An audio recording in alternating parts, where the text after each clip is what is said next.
Now, 11 points clear, 11 games to go. Liverpool's dreams of a first Premier League title in 5 years looking ever closer to becoming reality after their 2-0 win over Manchester City at the Etihad. Once again, Mo Salah stole the show with a record-breaking goal and assist.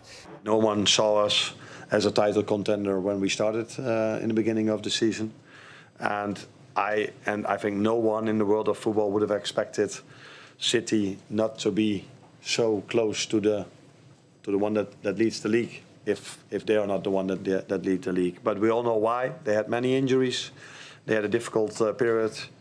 But again, today you could see, although the result maybe doesn't show you that, but how good they are as a team and how difficult they are to play against. In every other league, having a lead like this would be very comfortable, except for this one, because this league, every single game gives you a lot of challenges. The boys have worked every single day really hard to be where they are now, and I hope and assume that they will keep doing that for 3 more months, and let's see where we are now. There we go, Liverpool now, 11-point lead. When the history books are written of this season, how pivotal, how big a step was that towards the Premier League title for Liverpool? I think it'd have been big. I think the result for Arsenal at the weekend almost allowed that to be that way. If Arsenal had won, put more pressure on Liverpool. I think that result at the Emirates just gave Liverpool a little bit more belief and a little bit more of a spring in the step to know that if they won this game, that they could go on and obviously extend that lead at the top and almost not put their hands on the trophy, but not be far off it. I still think he's right in what he says, Arne Slot. I think there's still things that can happen within the league, but you just look at Arsenal's forward line or lack of a forward line, you think, can they really mount a challenge? I don't think they can. And when you look at Liverpool, how they've performed yesterday under pressure, they were outstanding. Yeah, Liverpool done the double over City.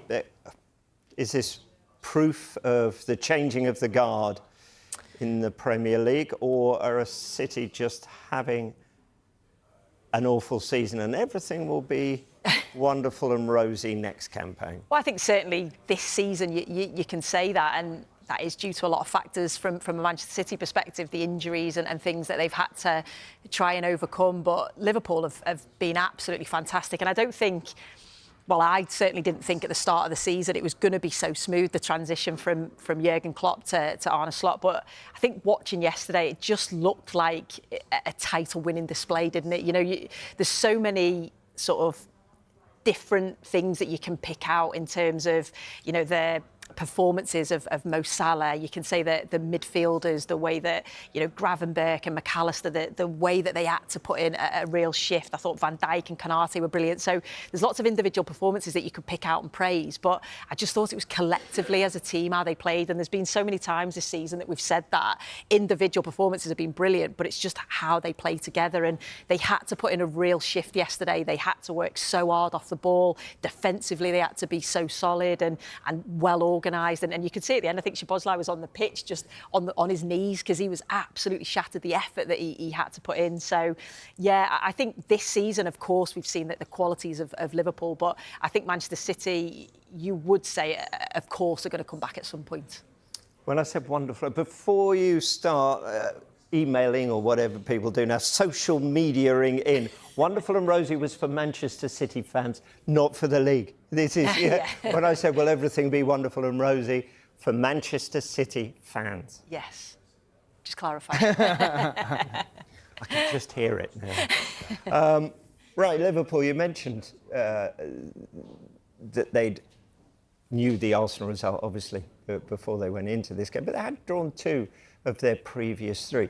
It shows the professional, because they still had to go and win this game. Yeah. Despite knowing what Arsenal had done, the tendency might have been, oh, all right, we got this, and sorted it out. So that professionalism, Gary Neville said it in the commentary there, with the phases they went through in the game and then scored the goal. Yeah, I think the big thing as well is that there's an added pressure because everyone's saying that Manchester City are in decline and Liverpool are at the sort of the heir to the throne, if you like, so they need to go and show their quality and they should win the game quite comfortably on current form, but it's not as easy as that.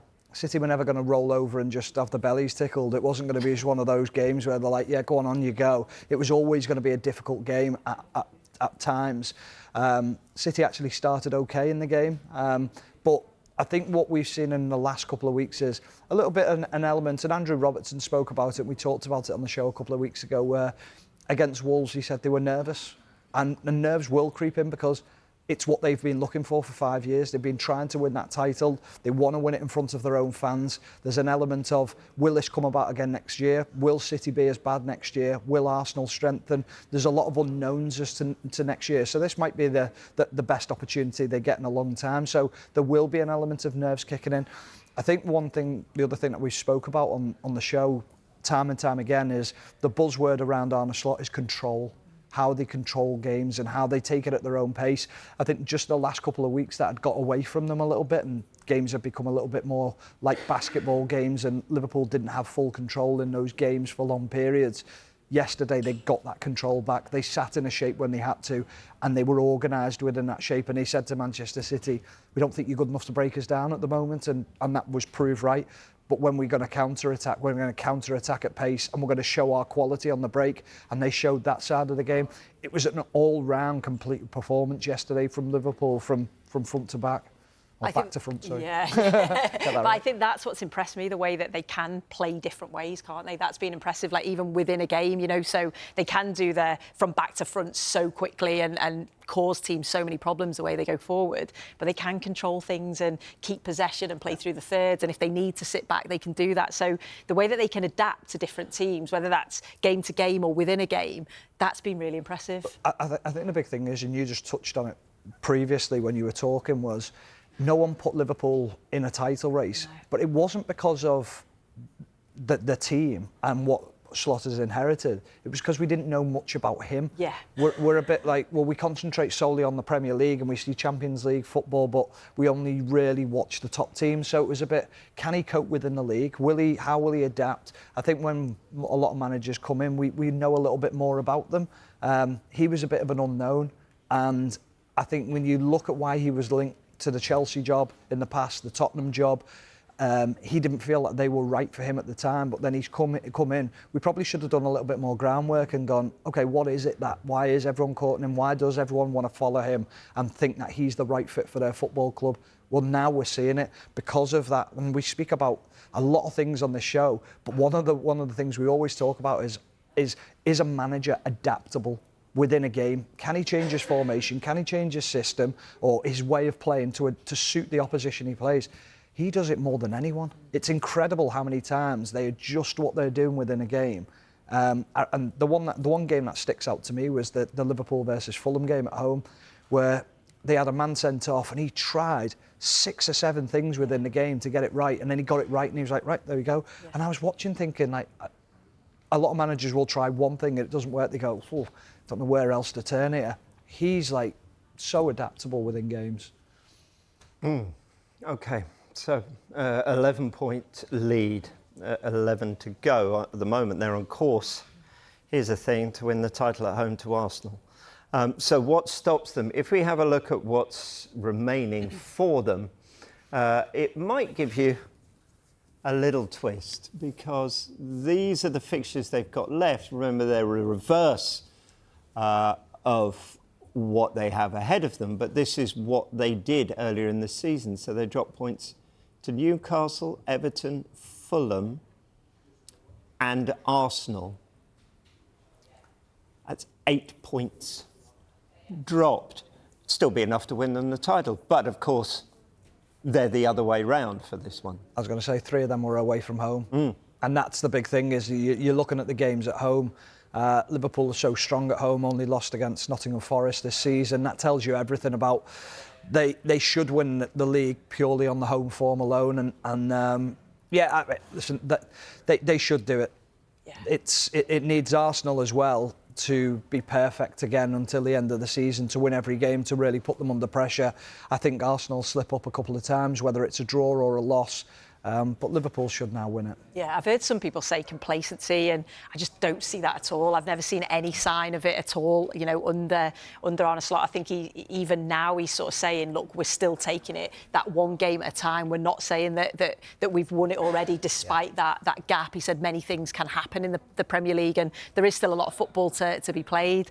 I think the other thing that you could talk about is the injuries. So if they get injuries to key players, could that then have an impact? Because we saw it with Arsenal, we saw it with Manchester City. So I think, yes, the gap at this moment in time looks too big. With Arsenal's struggles with that forward line, you can't see them catching and being perfect. The other thing you have to look at towards the end of the season is you'd love to rotate, but you can't as much. So in the start of the season, Champions League games where you can look at certain games and go, we could rest a couple of players here and there. Whereas now, you've got Paris Saint-Germain in the Champions League, you're not going to rotate players against them. You've got Newcastle in the Carabao Cup final, you're not going to rotate players against them. And then there's the element of, we want to get this done, we want to get it done as quick as possible. So how much are you going to rotate? So that's where it's a little bit different towards the end of the season, how he manages that side of things. Yeah, that Arsenal one that would be highlighted by Liverpool fans is obviously considering Arsenal win every game, which is not a given. It wouldn't seemingly be a football show without talking about Mo Salah. 58 goal involvements now this season for him. Right, OK. Seems invaluable to them. It seems incredible that his future isn't sorted. It's astonishing, isn't it, that we're still sort of in February going into March and we're saying, why isn't it sorted? Why is it not being done? I think what he's done, though, is just been phenomenal. I know the guys on Super Sunday yesterday were talking about Ballon d'Or. His numbers are stacking. I mean, when you're in February and you're hitting those numbers, that is quite incredible. And they always talk about, well, you've got to score win trophies to be able to do that. Well, Liverpool should and probably will win the Premier League. Then if they go on to compete in the Champions League as well and possibly win that, if they win the Carabao Cup, then he will have had a very impressive season. He's got to be in contention for the Ballon d'Or. There's no one really that you look at the moment. Yes, Mbappe's played well. Now, if he has a good run until the end of the season and scores goals within the Champions League, people will then look at him in his first season at Real Madrid and say, well, look what he did going there in his first season. But those numbers are astonishing. But from a Liverpool point of view, they have to get him tied down. They have to get the contract sorted. In a word, yes or no, because we've got to move on. Does he stay? Yes. OK. That was good. No problem.